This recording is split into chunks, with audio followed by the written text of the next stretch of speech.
ये है Gayatri media group और आप देख रहे हैं ताज न्यूज, आईना सच का। नमस्कार, ताज न्यूज के सब बुलेटिन में स्वागत है आपका। मैं हूं मीनू सिंह और आइए खबरों की शुरुआत करते हैं सुर्खियों के साथ। राहगीरों से पर्ची के नाम पर रकम दोगुनी करने का लालच देने वाला गैंग पकड़ा। गैंग के 3 सदस्य पुलिस की हिरासत में, अन्य की तलाश जारी। गुर्जर आंदोलन के चलते रेलवे ट्रैक को हुआ भारी नुकसान। आगरा रेल डिवीजन वाले रूट्स पर जाने वाली ट्रेन का हुआ रूट डायवर्जन। आगरा विकास प्राधिकरण ने बल्केश्वर स्थित महालक्ष्मी मंदिर को ढहाया। हिंदू जागरण मंच के पदाधिकारियों ने किया विरोध प्रदर्शन।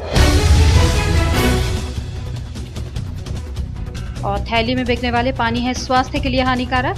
खंदारी क्षेत्र में पानी की थैली के अंदर निकला जहरीला कीड़ा।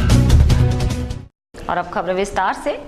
राह चलते लोगों को पर्ची के नाम पर रकम दोगुनी करने का लालच देकर ठगी करने वाले गैंग की तलाश में लगी थाना हरि पर्वत पुलिस को उस वक्त बड़ी सफलता हाथ लगी जब पुलिस ने एमजी रोड से इस गैंग के 3 सदस्यों को रंगे हाथों गिरफ्तार किया और इनके कब्जे से ठगी करने के लिए प्रयोग करने वाली पर्ची भी बरामद कर ली। शहर में राहगीरों को पर्ची के खेल से रकम दोगुनी करने का लालच देकर ठगी करने वाले गैंग की शिकायत लगातार पुलिस को मिल रही थी। इस गैंग ने बीते कई महीनों से अपने जाल में फंसाकर सैकड़ों लोगों को अपना शिकार बनाया, जिसके बाद पुलिस के आला अधिकारियों ने इस गैंग की धरपकड़ के लिए निर्देशित किया। इस गैंग की तलाश में थाना हरि पर्वत पुलिस पूरी सरगर्मी से जुटी हुई थी और पुलिस को उस वक्त सफलता हाथ लग गई जब शुक्रवार को इस गैंग के 3 सदस्य शिकार की तलाश में एमजी रोड पर खड़े थे। इसके बाद ये शातिर जब तक शिकार को अपने जाल में फंसा पाते तब तक पुलिस ने इन्हें धर दबोचा और इनके कब्जे से वो पर्ची भी बरामद कर ली जिसके माध्यम से ये लोगों को लूटा करते थे। पुलिस के मुताबिक जल्द ही इस गिरोह के और सदस्य भी पुलिस की गिरफ्त में होंगे। राजस्थान के पीलूपुरा में गुर्जर आंदोलन के आंदोलनकारियों द्वारा रेलवे ट्रैक उखाड़ने के बाद इसका सीधा असर आगरा रेल डिवीजन पर भी पड़ा, जिसके चलते उस रूट पर जाने वाली दर्जनों ट्रेन को रद्द करने के साथ ही ऐसी ही दर्जनों ट्रेन को दूसरे रूट्स पर डायवर्ट किया गया, जिसके चलते इन ट्रेन में यात्रा करने वाले यात्रियों को बेहद असुविधा का सामना करना पड़ा। राजस्थान में एक बार फिर से गुर्जर आंदोलन शुरू हो गया है। आरक्षण की मांग को लेकर हजारों की संख्या में गुर्जर रेलवे ट्रैक पर बैठ गए हैं। दिल्ली मुंबई रेलवे ट्रैक पर बनाए के नजदीक पीलूपुरा में आंदोलनकारियों ने रेलवे ट्रैक को उखाड़ दिया है, जिसके चलते रेलवे के आवागमन पर असर पड़ा है। अप और डाउन रूट की गाड़ियों को रूट बदलकर निकाला जा रहा है। आगरा के अपर रेल मंडल प्रबंधक शैलेंद्र प्रताप सिंह ने बताया कि बॉम्बे रूट पर मथुरा होते हुए जाने वाली 11 ट्रेनें प्रभावित हुई हैं। इन प्रभावित ट्रेनों को झांसी रूट से निकाला जा रहा है। प्रभावित ट्रेनों में राजधानी व दूरंतरों भी है। रेलवे अधिकारियों की माने तो उन्हें जो फीडबैक मिला है उसके अनुसार 2 से 10 दिन तक आंदोलन चल सकता है और ट्रेनें भी इतने ही दिन प्रभावित रहेंगी। ट्रेनों के प्रभावित होने से यात्री भी काफी परेशान हैं। आंदोलन का जनरली हमारे आईजी से मैसेज आया था कि जनरली अभी 2 दिन से लेकर 10 दिन तक चल सकता है ये मैसेज। कल फाइनली पता चलेगा कि आगे फर्दर होगा नहीं होगा, तो इसलिए एज ए प्रिकॉशनरी मेजर हम लोगों ने ट्रेनें डाइवर्ट करना शुरू कर दी हैं। सांसद बनने के बाद 1 साल पूरा कर चुके डॉक्टर रामशंकर कठेरिया ने अपने कार्यकाल की उपलब्धियां गिनाई। प्रधानमंत्री नरेंद्र मोदी के फौरे आगमन पर उन्होंने मोदी सरकार की जमकर तारीफ की। केंद्रीय राज्य मंत्री कठेरिया अगले वर्ष आगरा में ही नहीं बल्कि देश की तस्वीर बदलने के दावे भी करते नजर आए। आगामी 25 मई को प्रधानमंत्री नरेंद्र मोदी का ब्रज क्षेत्र में आगमन हो रहा है। मथुरा जिले के नगला चंद्रभान में मोदी विशाल सभा को संबोधित करेंगे। इस सभा में मोदी सरकार की 1 वर्ष की उपलब्धियों का बखान किया जाएगा। पीएम के आगमन से पहले आगरा के सांसद और मोदी सरकार में राज्य मंत्री डॉक्टर रामशंकर कठेरिया ने अपनी उपलब्धियां गिनाई। फ्लाईओवर का 3 का काम शुरू हुआ, पहले से प्रस्तावित थे, नहीं शुरू हुआ ना। प्रेस वार्ता के दौरान प्रोफेसर कठेरिया ने आगरा के लिए कई बड़ी योजनाओं का जिक्र किया। उन्होंने कहा कि आगरा में जल्द ही 3 फ्लाईओवर बनेंगे। इसके साथ ही सिकंदरा चौराहे पर एलिवेटेड रोड का प्रस्ताव भी पास हो चुका है। 1.5 किलोमीटर सिकंदरा पर फ्लाईओवर स्वीकृत हो गया, ठीक है, अभी स्वीकृत नहीं हुआ। एलिवेटेड मैं कह रहा हूँ, एलिवेटेड रोड सारा कंप्लीट हो गया। कल ही बैठक हुई, कल परसों। आगरा के पर्यटन को बढ़ावा देने के लिए जल्द ही ताजमहल के रात्रि दर्शन भी शुरू हो जाएंगे। ताजमहल पर ई टिकटिंग का श्रेय भी मंत्री कठेरिया ने खुद को दिया। डॉक्टर कठेरिया के मुताबिक आगरा से दिल्ली तक यमुना में जहाज चलाए जाएंगे। आगरा में बैरेज निर्माण के बाद यमुना के दोनों ओर सौंदर्यीकरण भी किया जाएगा। ये हम बिल ला करके पार्लियामेंट में बिल लाए थे, उस पर डिस्कशन नहीं हो पाया, समय अभाव का। अगले हम बिल ला करके 6 मीटर यमुना की गहरी खुदाई करके और पूरा शिव मार्ग हम यहाँ पर करने जा रहे हैं और 2 साल के अंदर ये हमारा समझौता है 2 देशों से कि हम इस जल मार्ग को चालू कर देंगे। प्रेस वार्ता के दौरान केंद्रीय राज्य मंत्री ने मोदी सरकार को देश की पहली भ्रष्टाचार मुक्त सरकार बताया। ताजनगरी की अन्य समस्याओं के लिए भी कठेरिया ने जल्द ही समाधान की बात दोहराई है। एनजीटी के आदेश के बाद आगरा विकास प्राधिकरण द्वारा डूब क्षेत्र में बने निर्माणों को पिछले कई दिनों से ध्वस्त किया जा रहा है। एडीए ने इसी कार्रवाई में गुरुवार को बल्केश्वर घाट स्थित प्राचीन महालक्ष्मी के मंदिर को भी ढहा दिया था। इसके विरोध में हिंदू जागरण मंच के पदाधिकारियों के साथ क्षेत्रीय लोगों ने एडीए कार्यालय का शुक्रवार को घेराव कर दिया। पिछले कई दिनों से आगरा विकास प्राधिकरण का महाबली शहर में चर्चा का विषय बना हुआ है, और हो भी क्यों ना। कुछ वर्ष पहले एडीए और सिंचाई विभाग द्वारा यमुना किनारे के 59 निर्माण डूब क्षेत्र में चिन्हित किए गए थे। अब एनजीटी का आदेश आने के बाद प्राधिकरण ने अपनी कार्यवाही शुरू करते हुए 2-3 दिन में ही कई निर्माण ध्वस्त कर दिए। इसी कार्यवाही के दौरान गुरुवार को एडीए की टीम द्वारा बल्केश्वर घाट स्थित प्राचीन महालक्ष्मी मंदिर को भी ढहा दिया गया था। मंदिर के ध्वस्त होने की खबर लगते ही हिंदू जागरण मंच के साथ बल्केश्वर क्षेत्र के सैकड़ों लोग शुक्रवार को जयपुर हाउस स्थित एडीए कार्यालय पहुंच गए और मंदिर ध्वस्त करने वाले अधिकारियों के खिलाफ नारेबाजी करने लगे। अधिकारियों को अपने सामने ना पाकर लोगों ने एडीए कार्यालय का मेन गेट बंद कर वहीं धरने पर बैठ गए और दोषी अधिकारियों के खिलाफ कड़ी सजा की मांग की। हंगामा बढ़ता देख पुलिस को भी मौके पर बुला लिया गया।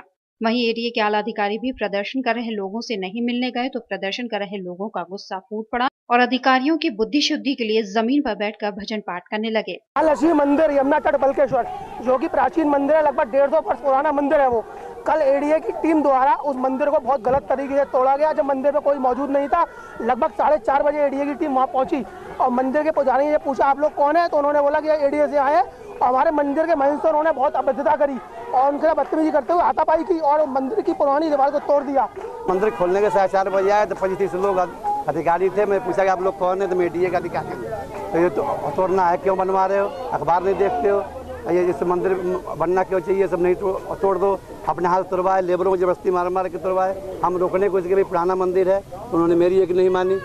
प्रदर्शन को बढ़ता देख मौके पर एसडीएम को बुलाया गया, जिन्हें हिंदू जागरण मंच और क्षेत्रीय लोगों द्वारा एक ज्ञापन सौंपा गया और मंदिर का निर्माण दोबारा करने, वहीं दोषी अधिकारियों के खिलाफ कार्रवाई करने की प्रदर्शनकारियों ने मांग। मंडल बल्केश्वर के द्वारा, यमुना तट बल्केश्वर के द्वारा कोई मंदिर के जीर्णोद्धार के संबंध में कोई काम चल रहा था, उसमें एडीए टीम के द्वारा वहां हस्तक्षेप किया गया।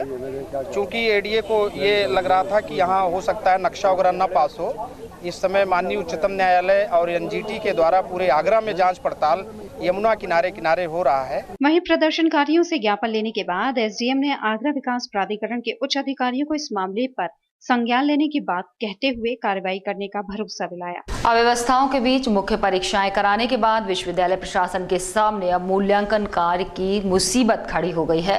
कभी एजेंसी काम छोड़ने की धमकी देती है तो कभी ओटा पदाधिकारी मूल्यांकन बहिष्कार की बात करते हैं। इतने पर भी डॉक्टर भीमराव अंबेडकर विश्वविद्यालय प्रशासन समय पर परिणाम देने के दावे भर रहा है। डॉक्टर भीमराव अंबेडकर विश्वविद्यालय प्रशासन अपने कारनामों की वजह से हमेशा सुर्खियों में रहता है। यहाँ ना तो समय से कभी परीक्षाएं होती हैं और ना ही परिणाम। जैसे तैसे अम्बेडकर विश्वविद्यालय ने परीक्षाएं तो करा दी, लेकिन परिणाम के लिए भगवान ही मालिक है। एक और विश्वविद्यालय प्रशासन समय से परिणाम देने के अभी भी दावे भर रहा है, जबकि जमीनी हकीकत ये है कि अभी तक मुख्य परीक्षाओं का मूल्यांकन कार्य भी शुरू नहीं हुआ है। दावे तो विश्वविद्यालय हर साल से करता आया है, लेकिन आज तक कोई विश्वविद्यालय कोई दावा सफलतापूर्वक नहीं हुआ है। उन्होंने कह रहे हैं इस बार भी जुलाई तक, मतलब जून की लास्ट तक रिजल्ट आएगा, लेकिन हमें तो नहीं लगता। कभी ओटा विरोध करती है, कभी एजेंसी धमकी देती है। इस समय बच्चों का भविष्य खराब हो रहा है। ना आज तक कभी टाइम पर रिजल्ट आया, ना आ पाएगा। समाजवादी छात्र सभा के छात्र नेता गौरव यादव विश्वविद्यालय प्रशासन के रवैये पर सवालिया निशान खड़ा कर रहे हैं।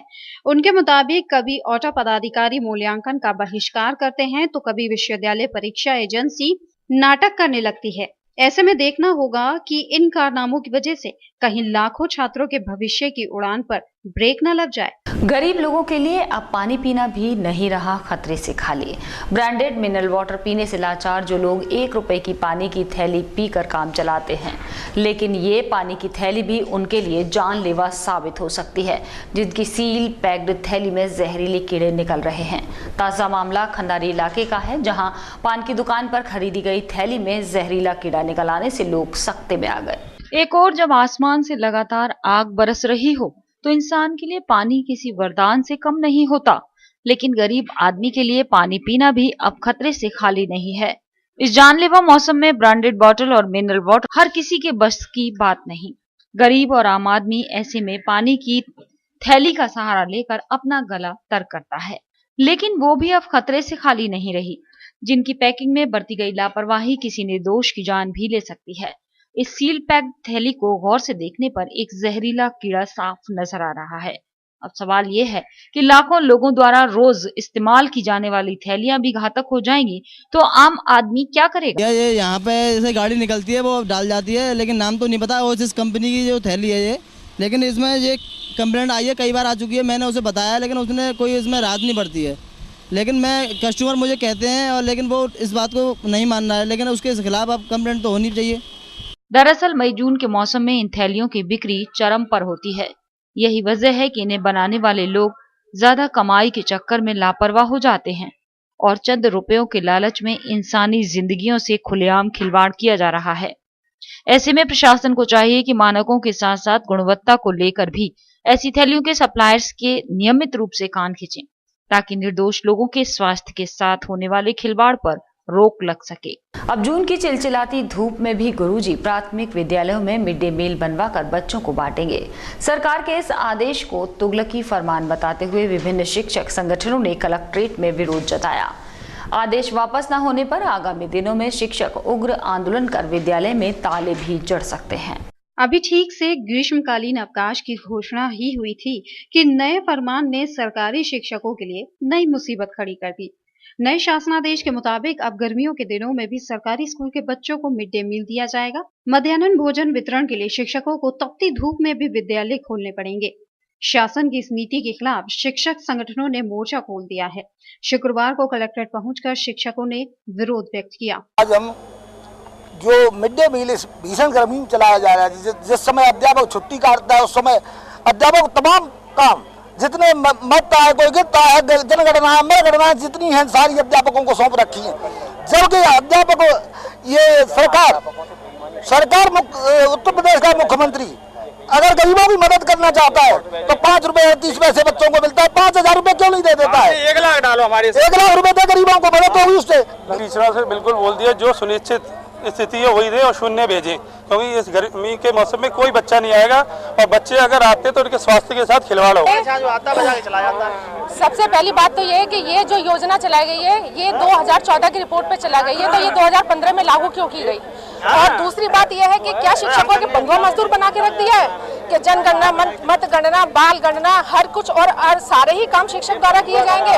दूसरी बात यह है इसके अलावा कि इतनी भीषण गर्मी में जहाँ लाइट नहीं है, पंखे नहीं है, एसी में बैठ के सारी योजनाएं बना दी गई और कार्यवाही से कहाँ किया गया? उत्तर प्रदेश पूर्व माध्यमिक शिक्षक संघ के जिला महामंत्री बलविंदर सिंह गिल ने सरकार के इस फैसले की कड़े स्वर में निंदा की। संयुक्त रूप से शिक्षक नेताओं ने ज्ञापन सौंपकर जल्द आदेश वापस करने की मांग की। मांग पूरी न होने पर शिक्षक संगठनों के पदाधिकारियों ने उग्र आंदोलन की चेतावनी दी। इस मौके पर उत्तर प्रदेश प्राथमिक शिक्षक संघ के पदाधिकारी भी मौजूद रहे। और इसी खबर के साथ रुक रहे हैं एक छोटा सा ब्रेक लेने के लिए।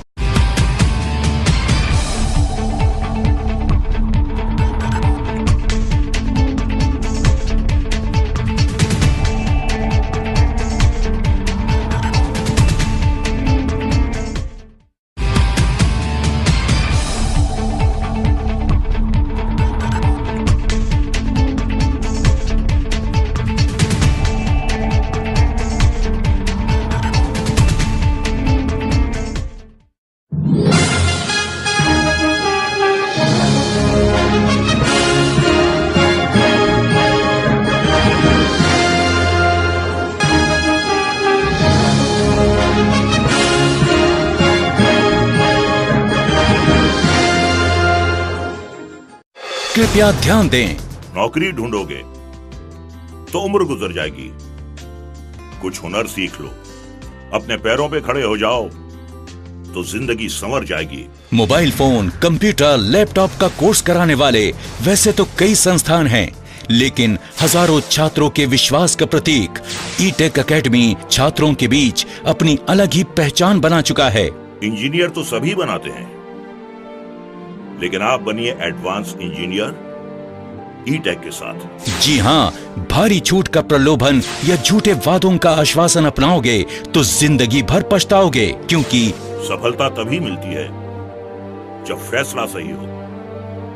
इसलिए अपने पैसे और समय को बचाइए और ई-टेक को अपनाइए, क्योंकि सिर्फ ई-टेक देता है 100% सफलता की गारंटी। ई-टेक द्वारा पहली बार mobile phone, laptop, computer course के साथ plasma, LED TV, inverter, UPS, DCA, DTP, English speaking इत्यादि जैसे रोजगार परक कोर्सेज भी कराए जा रहे हैं। अधिक फीस में अधूरा ज्ञान या कम फीस में पूरा ज्ञान, फैसला आपका। हमारा पता है 2nd floor city plaza, Shah market, Agra, UP. Phone number 7500330330। E-Tech सिर्फ नाम ही काफी है।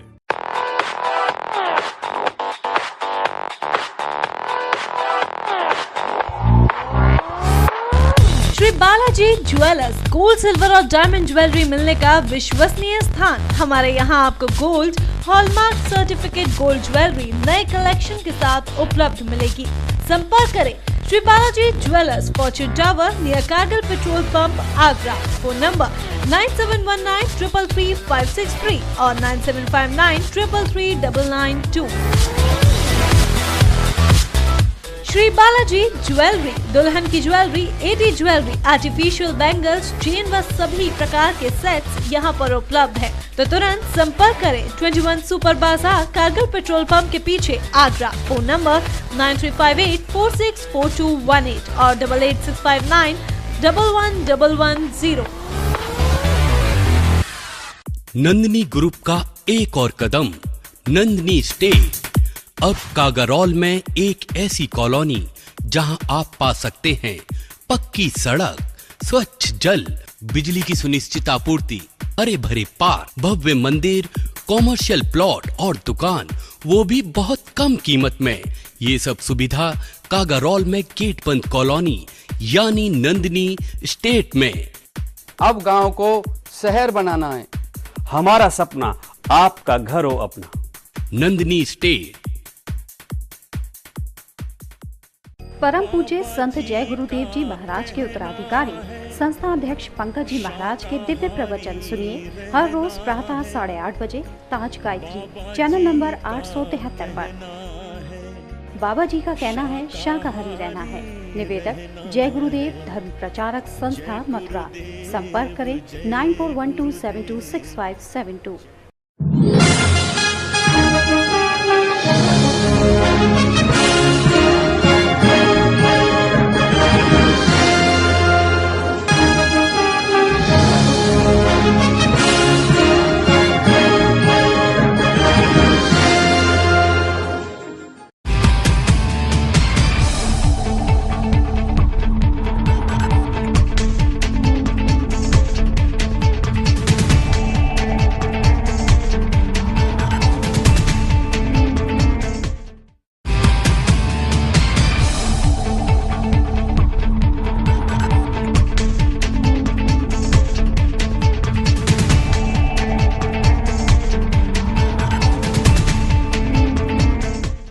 ब्रेक के बाद अगली खबर। आगरा के वरिष्ठ कांग्रेस नेता राम टंडन बने उत्तर प्रदेश व्यापार प्रकोष्ठ के संयोजक। प्रदेश कांग्रेस के अध्यक्ष डॉक्टर निर्मल खत्री ने जिनका मनोनयन पत्र जारी किया है।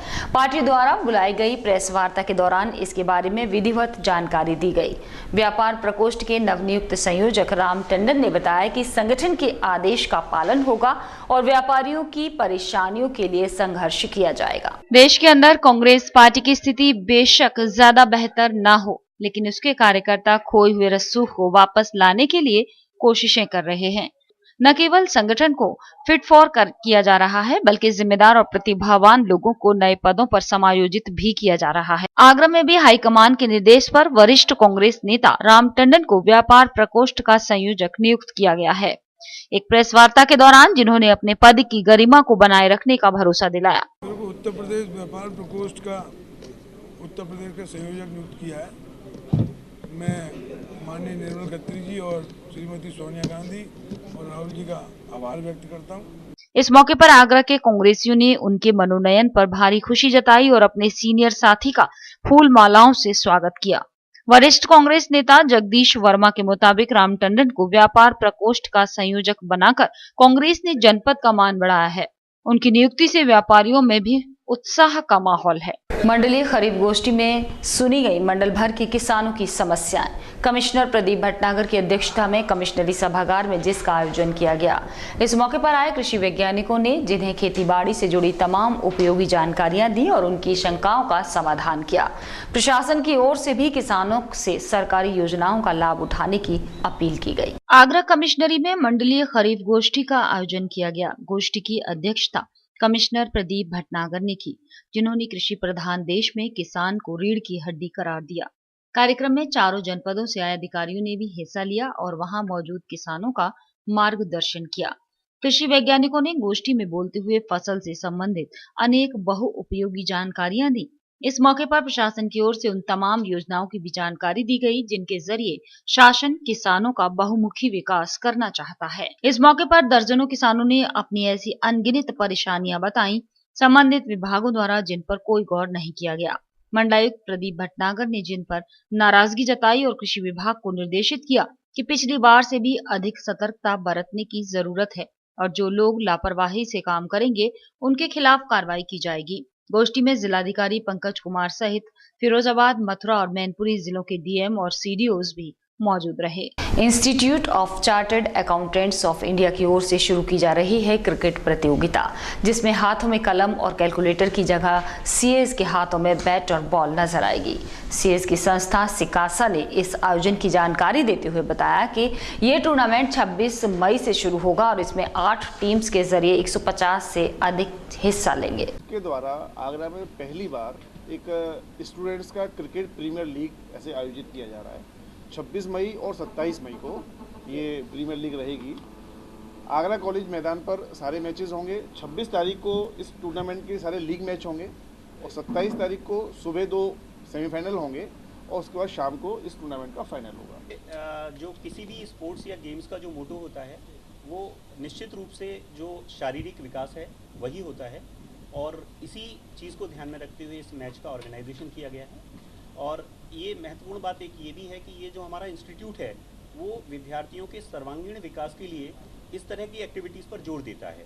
तो ये जो मैच किया जा रहा है या मैच ऑर्गेनाइज किया जा रहा है ये इंस्टीट्यूट की जो गाइडलाइंस हैं उनके तहत किया जा रहा है और निश्चित रूप से इससे स्टूडेंट्स में खेल की भावना जागृत होगी और एकता और तारतम्यता की बढ़ोतरी होगी। सिख धर्म के 5वें गुरु अर्जुन देव जी के शहीदी दिवस के उपलक्ष्य में श्री कलगीधर गुरुद्वारा के पदाधिकारियों द्वारा सदर बाजार चौराहे पर मीठे जल की प्याऊ लगाई गई। पदाधिकारियों द्वारा राहगीरों को जल प्रसाद के रूप में वितरित किया गया। साथ ही सिख धर्म के लोगों ने गुरुजी की कुर्बानियों को याद किया। सिख धर्म के 5वें गुरु अर्जुन देव जी का शहीदी पर बड़े ऐतिहासिक हिंदुस्तान ही नहीं पूरे वर्ल्ड में मनाया जा रहा है। गुरुद्वारा सदर बाजार कलगीधर की प्रबंधक कमेटी और सभी साध संगत जो गुरु नानक नावल लेवा साध संगत है उन्होंने बड़े ही श्रद्धा और भाव के साथ यहाँ पे आप देख रहे हैं छबील का प्रोग्राम किया। चलते फिरते राहगीरों को छबील पिला के गुरु महाराज के लिए उनकी आत्मा की शांति जो आज के दिन उन लोगों ने हमारे लिए कुर्बानियाँ दी थी उनको हम सब याद करके ये पावन पर्व काम कर रहे हैं। और शाम को गुरुद्वारा कलगीधर में कीर्तन दरबार सजाया जाएगा जिसमें बाहर से पंथ के कथाकार कीर्तनकार अपनी कथा करेंगे। सदर बाजार में गुरु अर्जुन देव जी का शहीदी पर्व के उपलक्ष्य में मनाया जा रहा है और उनको जहांगीर बादशाह ने तत्तीलों पे बिठाया था, ऊपर से रेतियाँ डाली, उनको शहीद किया। इंसानियत के लिए वो लड़े और शहीद हुए। ऑल इंडिया मजलिस इत्तेहादुल मुस्लिमीन पार्टी द्वारा जामा मस्जिद पर पार्टी के जिला अध्यक्ष के नेतृत्व में एक सदस्यता शिविर लगाया गया, जिसमें क्षेत्र के लोगों ने बड़ी संख्या में सदस्यता ग्रहण की। पदाधिकारियों का कहना था कि ये शिविर 5 माह तक शहर के विभिन्न क्षेत्रों में चलाया जाएगा। अभियान ये कि आम पब्लिक को पार्टी की जानकारी दे रहे हैं और जानकारी के तहत पार्टी को ज़्यादा से ज़्यादा तादाद से अपनी पार्टी के अंदर जोड़ रहे हैं। पब्लिक को बता रहे हैं कि हमारी पार्टी की जो अब तक की उपलब्धियां हैं, पार्टी जिस तरीके से अब हर समाज वर्ग की बात उठाती है, हर बात कहने की ताकत रखती है, जिससे ये कि आज से हमने सदस्यता अभियान जामा मस्जिद से शुरू किया है। आज के बाद से ये सदस्यता अभियान जो है 5 महीने तक लगातार चलेगा, जो डोर टू डोर चलेगा। ये अभियान 5 महीने तक चलेगा और डोर टू डोर चलेगा, हर क्षेत्र में चलेगा, हर वार्ड में चलेगा। क्या प्राथमिकता रहेंगी? जी, क्या प्राथमिकता रहेंगी? प्राथमिकता यही है कि अधिकतर लोगों को जोड़ने का काम है और लोगों को जोड़ने का काम चल रहा है, पार्टी का काम है, इसे जोड़ रहे हैं लोगों को। गुरुद्वारा माईथान में रागी विद्वानों ने सिख गुरु श्री गुरु अर्जुन देव सिंह जी के शहीदी पर्व पर किया धार्मिक कीर्तन, जो इस मौके पर खास तौर से लुधियाना से आए थे। इस संगत ने वहां मौजूद सिख जनों को गुरु महाराज की बताई सीख पर चलने की प्रेरणा दी और भजन कीर्तन कर धर्म के मार्ग पर चलने के लिए प्रोत्साहित किया। श्री गुरु अर्जन देव जी महाराज का ये शहीदी दिहाड़ा संगत के सहयोग से अमृत वेले से लेकर दोपहर 2:30 बजे तक कीर्तन दरबार चल रहा है। इसमें बाहर से दूर दराज से आई संगत जो है गुरु के आशीष प्राप्त कर रही है और कीर्तन का आनंद ले रही है।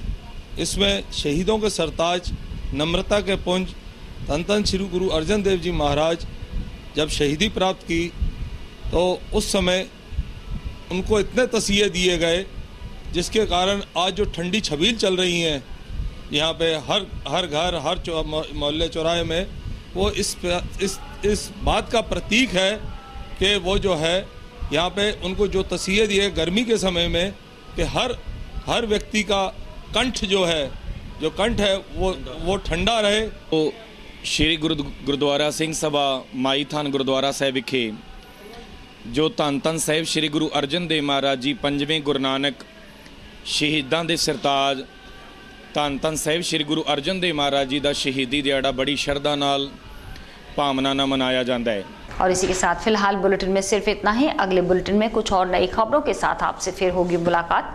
जुड़े रहिए ताज न्यूज के साथ। नमस्कार।